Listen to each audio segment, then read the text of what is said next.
All right, so really this week is more or less just kind of a work week. But if for some reason you really wanted to drive something home, I just wanted to show you this because this might be of some use to you. It is actually possible to change the CSS of your WordPress. So like, just as when we manually code our sites, when we did the first project and the second project, we wrote our own CSS files. That's actually what's driving WordPress as well. So even my site, which I'm just gonna show you behind the scenes, even my site, if I go to the appearance and then the theme editor, okay, it might take a second. This is actually pretty slow. Oh, okay. Well, I went pretty fast. Okay.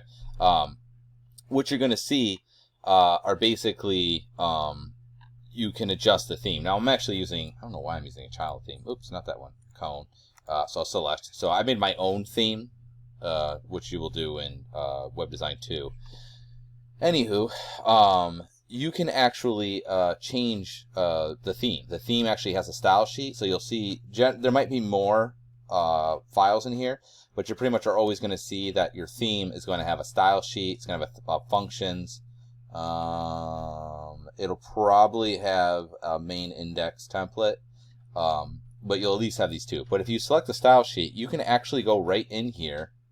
Let me bring this down. You actually can go right in here and you can see all of the CSS that's actually being applied to your web page.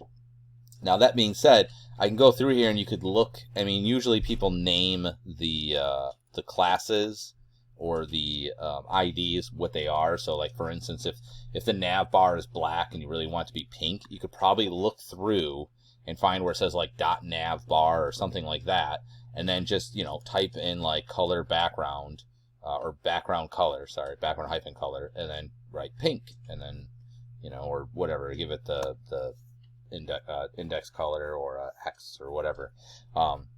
You can actually manually type that right in there, and it will override it, which is pretty neat. Now it's not a great way of working. I'll explain that in a second, because the problem is that when you do that, you're actually changing the code of the theme that you have. So for one, you could potentially break it, and two, you will notice that, like even on mine, you'll see like where it says plugins. See how there's a 10 there? That's because there's 10 updates that I can install, right? And you're going to see that constantly. Whatever plugins you install, whatever theme you install, they're always going to have these updates constantly. Some of them are improvements. A lot of them are bug fixes, and even more of them are typically like security things where like people figured out how to hack it. And so you're going to update it. Well, you know what happens when you update your theme? Anything you wrote gets in its CSS file gets overwritten because it re-downloads the other theme and basically disregards what you wrote. So you're going to lose it. The only way to really make that work is you can do which is what I did. You make a child theme. So what a child theme is basically is a theme that runs after the main theme. So you can have whatever theme you want, and then what you do is you have a theme that you create in essence, that you put your own CSS sheet in, and then you can change that CSS, and since it's read after the original one, it will override it. Now, I honestly don't suggest you doing this. We're going to do this in Web Design 2. But if you want to try it, you can. But that would be the normal, correct way of doing it. Now, if you want to, just for this class, I don't think it's a big deal. If you want to go ahead and switch the CSS, like if you're trying to get something that's just not working, go ahead. Go in there, adjust it all you want all day long. Just don't update your website.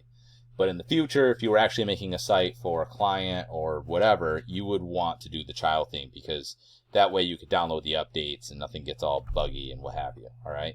But just be aware that's the normal way of working. We're not going to be doing that. Generally speaking, we're going to review what you guys have, and what you should be working on this week are just the sub pages. So you should have your home page more or less good, and now you're just going to make any of the subsequent pages that you need. So you should have at least 2 sub pages. I would suggest having more, and you're just basically laying those out. So and putting in the content and all the various things in there. Yeah, so that's pretty much it. So at this point, you should kind of know what you're doing. Just mingle around in there, and you should get a feel for how WordPress works. Okay, and as usual, if you have any issues, just email me, or we'll talk during a session or something.